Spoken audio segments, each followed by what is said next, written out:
Good morning students. तो चलिए आज अपन स्टार्ट करते हैं एक्सरसाइज 3.2।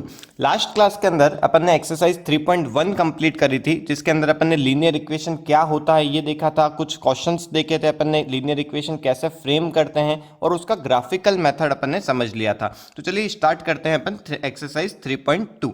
स्टार्ट करते हैं अपन क्वेश्चन नंबर 1 के साथ में। लिखा है form the pair of linear equation in the following problems and find their solutions graphically. तो अपने को यहाँ पे लीनियर इक्वेशंस फ्रेम करनी है और उसके सॉल्यूशंस निकालने हैं ग्राफिकली। देखिए इसके फर्स्ट पार्ट में क्या लिखा है, 10 students of class 10th took part in a mathematics quiz. If the number of girls is 4 more than the number of boys, find the number of boys and girls who took part in the quiz. तो देखिए यहाँ पे total number of students कितने दे रखे हैं, 10 दे रखे हैं और गर्ल्स यहाँ पे बॉयज से 4 ज़्यादा हैं। तो यहाँ पे देखिए अपन सबसे पहले लेट कर लेते हैं। लेट क्या करेंगे, गर्ल्स के नंबर को x मान लेते हैं और बॉयज़ के नंबर को y मान लेते हैं। तो यहाँ पे मैं लिख देता हूँ, देखिए लेट द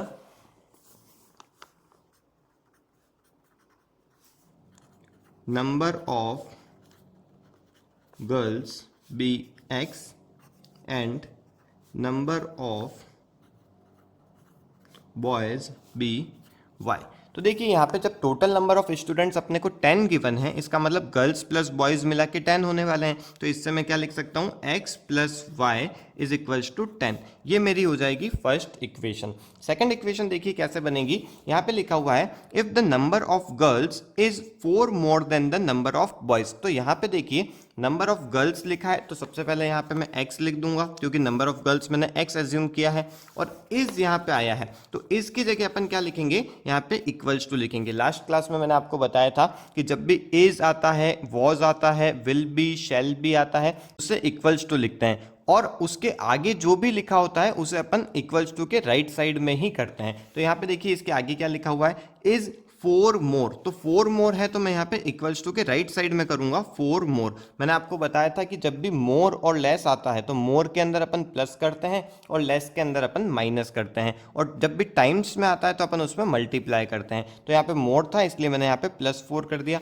और यहाँ पे देखिए आगे क्या लिखा है, then the number of boys. तो नंबर ऑफ बॉयज मेरे कितने हैं, y हैं, तो यहाँ पे मैं y ले लेता हूँ। इसको मैं सिंप्लीफाइड कर लेता हूँ, देखिए x इधर ले लेता हूँ, y इज इक्वल्स टू 4 हो जाएगा। ये मेरी हो जाएगी सेकंड इक्वेशन। अब मुझे क्या करना है, इसे ग्राफिकली सॉल्व करना है, इसका मुझे सॉल्यूशन निकालना है। तो उसके लिए मुझे क्या करना पड़ेगा, दो कोऑर्डिनेट्स निकालने पड़ेंगे। उसके अपन बॉक्स बना लेते हैं। देखिए x y, पहले मैं फर्स्ट इक्वेशन का बना रहा हूं। तो देखिए यहाँ पे x में यदि मैं 5 लेता हूं तो y की वैल्यू कितनी आ जाएगी, y की वैल्यू भी 5 आ जाएगी। और यदि मैं x के अंदर 6 ले लेता हूं तो y की वैल्यू मेरे पास में 4 निकल जाएगी। तो मेरे जो दो कोऑर्डिनेट्स बनेंगे वो क्या बन जाएंगे, 5,5 एंड 6,4।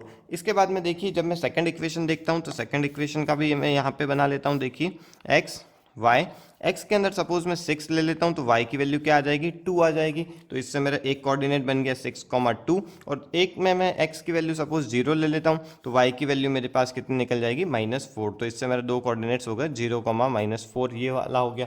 अब इसका मुझे क्या करना है, ग्राफ बनाना है। देखिए यहाँ पे जो वैल्यूज़ है छोटी छोटी वैल्यूज़ है, इसलिए यहाँ पे जो स्केल लूँगा मैं वो 1 1 का ही लूँगा। तो यहाँ पे अपन बना लेते हैं इसका ग्राफ। देखिए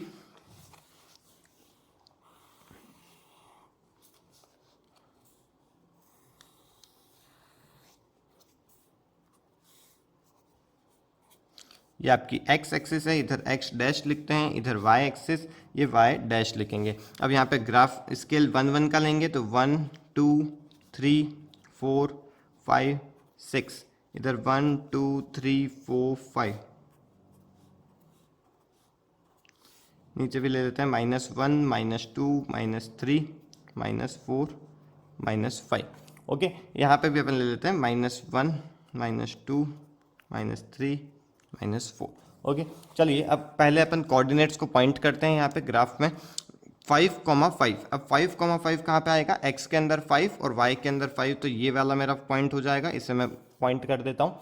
और सेकंड पॉइंट देखिए यहाँ पे क्या है 6,4, तो यहाँ पे x की जगह 6 और y के अंदर आ जाएगा 4, तो ये मेरा दूसरा पॉइंट हो जाएगा। तो मेरी जो लाइन बनेगी वो किस पैटर्न से बन जाएगी, कुछ इस पैटर्न से मेरी ये जो लाइन है ये ऐसी बन जाएगी। सेकंड देखिए यहाँ पे 6,2, तो इधर वाले में से 6,2 आ रहा है, तो यहाँ पे 6 और 2, तो मेरा जो पहला पॉइंट है वो मेरा ये वाला पॉइंट हो जाएगा। और सेकंड पॉइंट देखिए 0,-4, तो x में मुझे 0 पे जाना है, मतलब इधर उधर नहीं जाना है, और y के अंदर -4 पे, तो मतलब मेरा ये दूसरा पॉइंट हो जाएगा। अब मुझे क्या करना है, इन दो पॉइंट्स को भी मार्क कर देना है और इससे लाइन खींचनी है। तो यहाँ पे देखिए मैं स्ट्रेट लाइन खींचूंगा।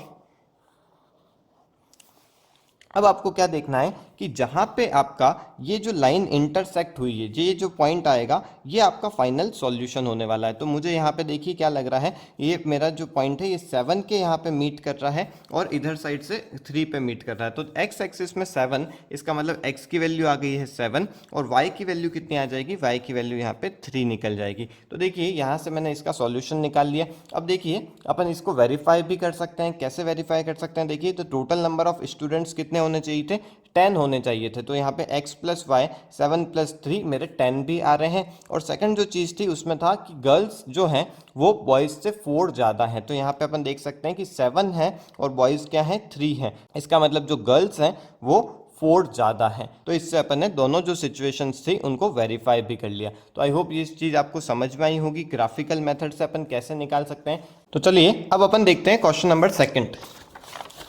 देखिए इसमें क्या लिखा है, 5 pencils and 7 pens together cost ₹50, whereas 7 pencils and 5 pens together cost ₹46. Find the cost of 1 pencil and that of 1 pen. तो देखिए यहाँ पे मैं इक्वेशन बना रहा हूँ इसकी। तो लेट क्या करेंगे अपन, यहाँ पे लिखेंगे अपन let the cost of pencil be x and cost of pen be y। तो यहाँ पे मैं लिख देता हूँ let the cost of 1 pencil be x and cost of 1 pen be y। तो अपन ने यहाँ पे पेंसिल और पेन की कॉस्ट को x और y मान लिया। अब यहाँ पे लिखा है 5 पेंसिल एंड 7 पेन, तो 5 पेंसिल का मतलब हो जाएगा 5x और 7 पेन का मतलब हो जाएगा 7y। इन दोनों की टोटल कॉस्ट कितनी आती है, ₹50। तो यहाँ पे अपन इक्वल्स टू में लिख देते हैं 50। और सेकंड इक्वेशन देखिए क्या बन जाएगी, 7 पेंसिल एंड 5 पेन। तो यहाँ पे अब उल्टा हो जाएगा, यहाँ पे हो जाएगा 7x plus 5y is equals to, अब यहाँ पे कॉस्ट आती है ₹46। तो यहाँ पे इसे मैं 46 लिख देता हूँ। तो यहाँ पे देखिए अपनी दो इक्वेशन बन चुकी है। तो इसे अब आपको ग्राफिकली सॉल्व करना है। तो ये क्वेश्चन मैं आपको होमवर्क में दे रहा हूं। चलिए अपन अब देखते हैं नेक्स्ट क्वेश्चन क्या है। देखिए क्वेश्चन नंबर सेकंड क्या है, on comparing the ratios a1/a2, b1/b2 and c1/c2 find out whether the lines representing the following pair of linear equations intersect at a point are parallel or coincident। तो देखिए यहाँ पे अपन ने जो last class में rule पढ़े थे वो अप्लाई होंगे यहाँ पे। देखिए एक बार रिवाइज कर लेते हैं अपन क्या रूल्स थे वो। देखिए यहाँ पे ये अपने पास में 3 रूल्स थे। जब a1/a2 not equals to b1/b2 होता है तो यूनिक सॉल्यूशन मिलता है अपने को और लाइंस इंटरसेक्टिंग होती है और कंसिस्टेंट इक्वेशंस होती है। जब तीनों इक्वल हो जाते हैं तब इनफाइनाइट सॉल्यूशंस मिलते हैं, कोइंसिडेंट लाइंस होती है और कंसिस्टेंट इक्वेशंस होती है। और जब दो इक्वल हो जाते हैं मतलब a1/a2 equals to b1/b2 but not equals to c1/c2 होता है तो यहाँ पे अपने को पैरेलल लाइंस मिलती है और नो सॉल्यूशन मिलता है। तो देखिए अपन इसका एक क्वेश्चन कर लेते हैं। देखिए यहाँ पे क्वेश्चन नंबर फर्स्ट क्या लिखा हुआ है, 5x minus 4y plus 8 is equals to 0। यहाँ पे देखिए दो जो इक्वेशंस है इसमें मैं a1/a2 और b1/b2 करके आपको डायरेक्टली बता रहा हूँ। यहाँ पे सेकंड का फर्स्ट देखिए a1 क्या है, यहाँ पे 5a1 हो जाएगा और a2 क्या हो जाएगा 7 हो जाएगा। तो यहाँ पे मैं लिख देता हूँ a1/a2। देन नेक्स्ट देखिए b1/b2 कितना हो रहा है, -4 b1 हो जाएगा और 6 आपका क्या हो जाएगा b2 हो जाएगा। तो इससे मैं लिख देता हूँ -4 और 6। अब देखते हैं अपन ये दोनों इक्वल हो रहे हैं या नहीं हो रहे हैं। तो ये दोनों इक्वल नहीं होते हैं। जब ये दोनों इक्वल नहीं होते हैं तब उस केस में अपने को क्या मिलता है, उस केस में अपने को यूनिक सॉल्यूशन मिलता है, मतलब सिंगल सॉल्यूशन मिलता है। और लाइंस क्या होती है, लाइंस इंटरसेक्टिंग लाइंस होती है। तो ये जो क्वेश्चन होंगे ये ईजी क्वेश्चन होंगे, आप इसे खुद भी कर सकते हैं। चलिए मैं एक बार एक और क्वेश्चन कर लेता हूँ, सेकंड का थर्ड। ये जो सेकंड रहेगा ये आपका होमवर्क रहेगा। सेकंड के थर्ड में देखिए क्या हो रहा है, 6/2 a1/a2 करते हैं इज इक्वल्स टू -3/-1। तो देखते हैं पहले ये दोनों इक्वल हो रहे हैं या नहीं हो रहे। तो इसे मैं कट करता हूँ तो ये 3/1 आ जाता है, इधर से भी माइनस कट हो जाएंगे तो ये भी 3/1 आ जाएगा। सेकंड आगे देखते हैं, इसके आगे +10 और यहाँ पे +9 है, मतलब C1 अपना हो जाएगा 10 और C2 हो जाएगा 9। तो ये जो है इधर 3/1, इधर भी 3/1, मतलब A1/A2 is equals to B1/B2 but not equals to C1/C2 हो रहा है। इसका मतलब यहाँ पे जो सॉल्यूशन है, यहाँ पे नो सॉल्यूशन आने वाला है। लाइंस कौन सी होने वाली है? पैरेलल लाइंस होने वाली है यहाँ पे। तो आई होप आपको ये चीज़ें समझ में आ गई होगी। इसके बाद में देखिए थर्ड क्वेश्चन में क्या लिखा है, on comparing the ratios A1/A2, B1/B2 and C1/C2 find out the following pair of linear equations are consistent और इनकंसिस्टेंट। तो देखिए मैंने आपको बताया था कि कंसिस्टेंट इक्वेशंस कब होती है। कंसिस्टेंट का मतलब होता है जब दो सिचुएशन के अंदर A1/A2 not equals to B1/B2 जब होता है तब या तो कंसिस्टेंट होएगी, क्योंकि वहां पे भी यूनिक सॉल्यूशन मिलता है, और जब तीनों ही इक्वल होते हैं तब कंसिस्टेंट मिलता है। मतलब ये जो सिचुएशन है जहां पे नो सॉल्यूशन मिलता है या फिर लाइंस पैरेलल होती है, इस सिचुएशन के अंदर जो इक्वेशंस होती है वो इनकंसिस्टेंट होती है। इसके अलावा बाकी जो दोनों कंडीशंस थी उसके अंदर इक्वेशंस जो होएगी वो आपकी कंसिस्टेंट इक्वेशंस होएगी। तो चलिए अपन एक क्वेश्चन इसमें भी देख लेते हैं। अपन क्वेश्चन नंबर 5 अपन कर रहे हैं। देखिए 4/3x, तो A1 इसमें क्या हो जाएगा 4/3, मैं यहाँ पे लिख देता हूँ 4/3। A2 कितना हो जाएगा, इसकी जो सेकंड इक्वेशन है इधर गिवन है तो 2 इसमें A2 हो जाएगा, तो इसके अपॉन में मैं A2 लिख देता हूँ। यहाँ पे देखते हैं फिर आगे B1 कितना है, तो B1 है 2, इधर इक्वल्स टू में लिखते हैं 2 अपॉन B2 कितना है, यहाँ पे दे रखा है 3, तो इसे मैं यहाँ पे 3 लिख देता हूँ। अब यहाँ पे देखिए पहले इसको सॉल्व कर लेते हैं अपन। इसके नीचे 1 आएगा, ये क्रॉस में जाएंगे तो 4/3 इंटू 1/2, तो इस हिसाब से ये कटेगा, तो 2/3 इधर भी आ गया और 2/3 इधर भी आ गया, तो ये दोनों तो इक्वेशन मैच हो रही है। इसके आगे देखते हैं इक्वल्स टू में क्या दे रखा है, इधर 8 है और इधर में 12 दे रखा है, तो इसका मतलब C1 मेरा कितना हो जाएगा, C1 हो जाएगा 8 और ये C2 हो जाएगा मेरा 12। तो उस हिसाब से इसे यदि मैं कट करता हूँ तो 2/3 आ जाता है, तो ये भी क्या हो गए 2/3। तो इसका मतलब तीनों जो है A1/A2 equals to B1/B2 equals to C1/C2 आ रहा है। इसका मतलब यहाँ पे आपकी जो इक्वेशंस बनेगी वो कंसिस्टेंट इक्वेशंस बनेगी, लाइंस कौन सी होगी, कोइंसिडेंट लाइंस होगी और इनफाइनाइट सॉल्यूशंस हो जाएंगे। तो आई होप आपको ये चीज़ें समझ में आ गई होगी।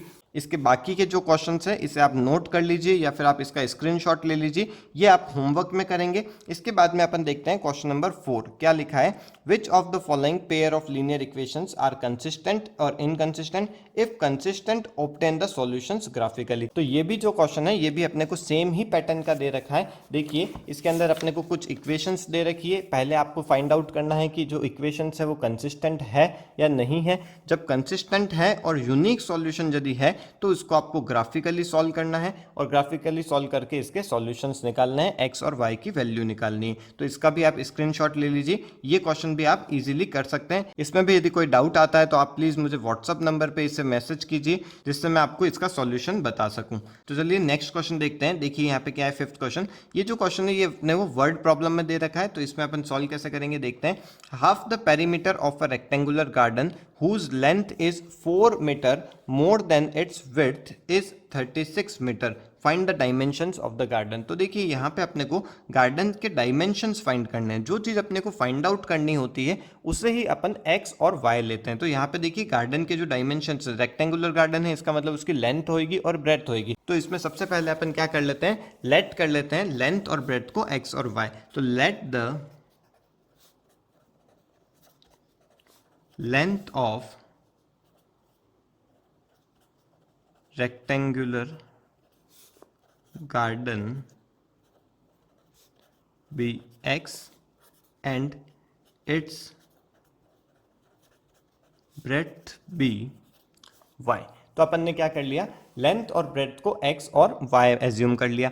अब इसके बाद में जैसा अपने को क्वेश्चन में लिखा है उस पैटर्न से अपन चलेंगे। देखिए half the perimeter of a rectangular garden. तो देखिए पेरीमीटर क्या होता है, 2l + b, ये फॉर्मूला होता है रेक्टेंगल के पेरीमीटर का। तो इसका हाफ करना है, तो सबसे पहले अपन देखिए क्या कर लेते हैं, 2l + b। अब l क्या है मेरा, x + y, ये मेरा क्या होता है पेरीमीटर, इसका हाफ करना है। इसका मतलब इसका मैं डिवाइड बाय 2 कर लेता हूं। तो half the perimeter of a rectangular garden is कितना गिवन है 36 मीटर है। तो इज इक्वल्स टू में मैं यहाँ पे क्या कर लेता हूँ 36 कर लेता हूँ। ये देखिए 2 से 2 कैंसिल हो जाएगा, इससे मेरा x प्लस वाई की वैल्यू कितनी आ जाएगी 36 आ जाएगी। तो ये चीज अपने को समझनी है कि इक्वेशन कैसे फ्रेम करनी है। देखिए इसके बाद में आगे का क्या पार्ट दे रखा है, हुज लेंथ इज, तो लेंथ देखिए अपने पास में कितनी है, लेंथ है x कर लिया। फिर देखिए आगे क्या लिखा है, हुज लेंथ इज का देखिए मैंने आपको मतलब बताया था कि इज जहां पे भी आएगा वहां पे अपने को इक्वल्स टू लिखना पड़ेगा। देन आगे लिखा है 4 मोर देन इट्स विड्थ, तो 4 मोर है, इसका मतलब मैं क्या करूंगा यहाँ पे +4 कर लूंगा। और विड्थ का मतलब ब्रेड्थ हो गई, और ब्रेड्थ अपनी कितनी है y दे रखी है। तो इससे मेरी दूसरी इक्वेशन बन गई x minus y is equals to 4 आ जाएगा। तो पहली इक्वेशन थी x plus y equals to 36, second equation थी x minus y equals to 4। इन दोनों को अपन क्या कर सकते हैं, ग्राफिकली सॉल्व कर सकते हैं, और ग्राफिकली सॉल्व करने के बाद में इसका सॉल्यूशन निकाल सकते हैं। तो इसके आगे का जो पार्ट है, मतलब जो ग्राफ बनाना है और उसके जो सॉल्यूशंस निकालने हैं, ये मैं आपको होमवर्क में दे रहा हूँ। इसके बाद में अपन देखते हैं क्वेश्चन नंबर 6। देखिए क्या लिखा है, given the linear equation 2x plus 3y minus 8 is equals to 0, write another linear equation in two variables such that the geometrical representation of the pair so formed is intersecting lines। तो देखिए मैं यहाँ पे अपने पास में क्या करना है, एक इक्वेशन दे रखी है क्वेश्चन में, और अपने को एक और इक्वेशन बनानी है, और वो जो इक्वेशन है वो इस पैटर्न से बननी चाहिए जिसमें फर्स्ट केस के अंदर इंटरसेक्टिंग लाइंस आए, मतलब इस इक्वेशन से जो लाइन बने और जो अपन इक्वेशन बनाएंगे दोनों का जब ग्राफ बनाए तो इंटरसेक्टिंग लाइंस आनी चाहिए फर्स्ट केस के अंदर, सेकंड केस के अंदर पैरेलल लाइंस आनी चाहिए, और थर्ड केस के अंदर कोइंसिडेंट लाइंस आनी चाहिए। तो देखिए अपन इक्वेशन किस हिसाब से फ्रेम कर सकते हैं, अपने को रूल्स पता होने चाहिए। तो रूल अपने वही हैं, a1/a2 is equals to b1/b2 is equals to c1/c2। जब होता है तब अपने पास में कोइंसिडेंट लाइंस होती है। जब a1/a2 not equals to b1/b2 होता है तो इंटरसेक्टिंग लाइंस आती है। और जब शुरू के दो केस मतलब a1/a2 is equals to b1/b2 but not equals to c1/c2 होता है तो पैरेलल लाइंस आती है। तो इन्हीं रूल से अपन देखिए इक्वेशन कैसे बनाएंगे। देखिए अपने पास में जो मेन इक्वेशन दे रखी है वो दे रखी है 2x प्लस 3y माइनस 8। तो मैं यहाँ पे इसे लिख देता हूँ। देखिए 2x plus 3y minus 8 is equals to 0। अब मुझे फर्स्ट केस में क्या चाहिए, इंटरसेक्टिंग लाइंस चाहिए। इंटरसेक्टिंग लाइंस बनाने के लिए मुझे क्या चाहिए कि जो a1/a2 है वो नॉट इक्वल्स टू b1/b2 आए। तो इसका मतलब मैं यहाँ पे कोई भी इक्वेशन ले सकता हूँ। देखिए यहाँ पे मैं ले रहा हूँ 3x minus 9y minus 15 is equals to 0। तो देखिए मैंने यहाँ पे क्या किया है, मैंने कोई भी इक्वेशन ली है जिसके अंदर देखिए 2/3 इज नॉट इक्वल्स टू 3/9 हो रहा है। देखिए यहाँ पे 2/3 जब मैं करता हूँ तो क्या ये इसके इक्वल आता है क्या, 3/-9 के इक्वल आता है क्या, नहीं आता। इसका मतलब ये जो होएगी ये मेरी इंटरसेक्टिंग लाइंस वाला केस हो जाएगा। ओके, सेकंड केस में देखिए अपने को क्या चाहिए था, सेकंड में अपने को चाहिए पैरेलल लाइंस। अब पैरेलल लाइंस के केस में अपने को क्या ध्यान रखना है कि शुरू के जो दो आए वो इक्वल होने चाहिए और थर्ड वाला जो है वो इक्वल नहीं होना चाहिए। तो बहुत सिंपल सा अपन क्या कर सकते हैं, देखिए 2 यहाँ दे रखा है तो मैं यहाँ पे इसका डबल ले लेता हूँ 4x, प्लस 3 दे रखा है तो यहाँ पे मैं इसका डबल ले लेता हूँ 6y, और यहाँ पे 8 दे रखा है तो मैं यहाँ पे इसका डबल नहीं लूँगा, मैं यहाँ पे क्या ले लेता हूँ -20 ले लेता हूँ इज इक्वल्स टू 0। अब इस केस के अंदर देखिए क्या हो जाएगा, ये देखिए a1 है ये मेरा और ये a2 है मेरा, तो 2/4 इज इक्वल्स टू 3/6 मतलब b1/b2 but not equals to c1/c2। तो ये जो सिचुएशन हो गई ये मेरी कौन सी सिचुएशन है, पैरेलल लाइंस वाली सिचुएशन हो जाएगी। और थर्ड जो केस है उसके अंदर आपको क्या करना है, तीनों इक्वल चाहिए। अब तीनों इक्वल चाहिए तो मैं क्या इक्वेशन बना सकता हूँ, देखिए 4x प्लस 6y और यहाँ पे भी इसका मैं डबल ले लूंगा। तो उस केस में देखिए क्या हो जाएगा, a1/a2 equals to b1/b2 equals to c1/c2 हो जाएगा। तो उस केस में अपने जो लाइन्स है ये कोइंसिडेंट लाइन्स बन जाएगी। आई होप आपको ये चीज़ समझ में आ गई होगी। नेक्स्ट क्वेश्चन देखते हैं अपन, देखिए क्या लिखा हुआ है।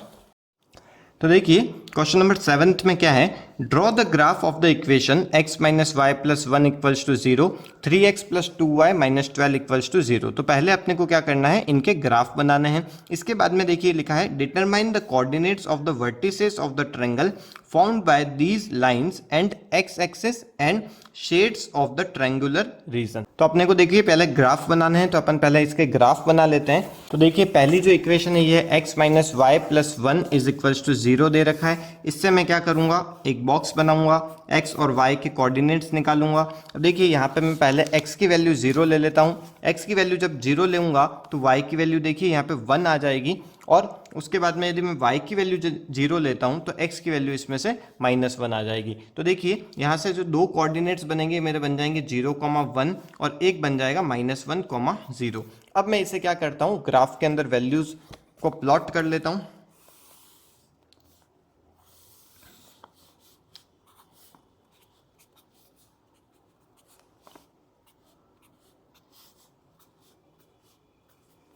तो देखिए यहाँ पे 0,1 इसका मतलब ये जो पॉइंट है यहाँ पे आ जाएगा, और दूसरा जो पॉइंट है वो है -1,0, मतलब ये आ जाएगा -1 यहाँ पे और 0 यहाँ पे, इसका मतलब ये एक दूसरा पॉइंट आ जाएगा। तो इस हिसाब से जो मेरी लाइन बनेगी वो इस पैटर्न से मेरी एक लाइन बन जाएगी। सेकंड इक्वेशन देखिए क्वेश्चन में क्या गिवन थी, 3x plus 2y minus 12 is equals to 0। तो यहाँ पे मैं इसे पुट कर लेता हूँ। देखिए 3x plus 2y minus 12 is equals to 0। अब यहाँ पे देखिए मैं फिर से दो कोऑर्डिनेट्स निकाल रहा हूँ यहाँ पे x और y।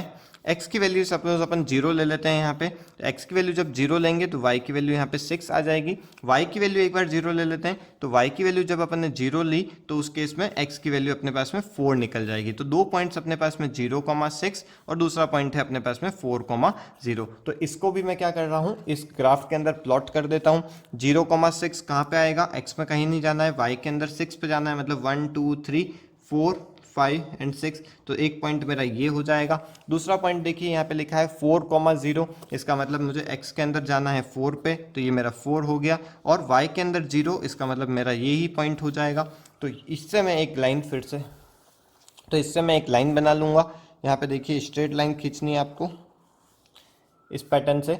तो अब आपको देखिए क्वेश्चन में क्या पूछा था, देखिए यहाँ पे determine the coordinates of the vertices of the triangle formed by these lines and x axis. तो इसका मतलब अपने को कोऑर्डिनेट्स फाइंड आउट करने थे। तो कोऑर्डिनेट्स किसके फाइंड आउट करने थे, इस ट्रायंगल के, जो ट्रायंगल एक्स एक्सिस के साथ में और इन दो लाइनों से जो बन रहा है उसके कोऑर्डिनेट्स फाइंड आउट करने हैं। तो देखिए दो कोऑर्डिनेट्स तो अपने को पता पड़ गए। इसका मतलब एक कोऑर्डिनेट क्या हो जाएगा, देखिए यहाँ पे मैं लिख देता हूँ -1,0, एक ट्रायंगल का जो वर्टिसेस है वो हो जाएगा ये। सेकंड देखिए वर्टिसेस, इसका मैं नाम दे देता हूँ ए। इसका जो कोऑर्डिनेट है ये देखिए कौन सा हो जाएगा, ये हो जाएगा 4,0। तो सेकंड जो कोऑर्डिनेट है ये 4,0 हो जाएगा। और जो थर्ड कोऑर्डिनेट है इसे मैं सी नाम दे देता हूँ। तो ये कोऑर्डिनेट आपका क्या निकल के आ रहा है, तो देखिए मेरे यहाँ पे जो निकल रहा है वो लगभग यहाँ पे 2 के सामने आ रहा है और इधर से यहाँ पे 3 के सामने आ रहा है। इसका मतलब जो मेरा थर्ड कोऑर्डिनेट होएगा वो हो जाएगा 2,3। तो आप जब इसे ग्राफ में करेंगे तो आपका एग्जैक्ट वैल्यू फाइंड आउट हो जाएगी। आप इजीली बता पाएंगे कि यहाँ पे 2 निकल रहा है और इधर 3 निकल रहा है। तो आई होप आपको ये चीजें समझ में आई होगी। ये अपनी एक्सरसाइज 3.2 भी कंप्लीट हो गई। नेक्स्ट क्लास के अंदर अपन एक्सरसाइज 3.3 देखेंगे। तो चलिए आज की क्लास को यहीं वाइंड अप करते हैं। आपको ये वीडियो समझ में आया हो, पसंद आया हो तो प्लीज़ इसे लाइक कीजिए, अपने फ्रेंड्स के साथ में इसे शेयर कीजिए और इस चैनल को सब्सक्राइब कीजिए। Okay, thank you.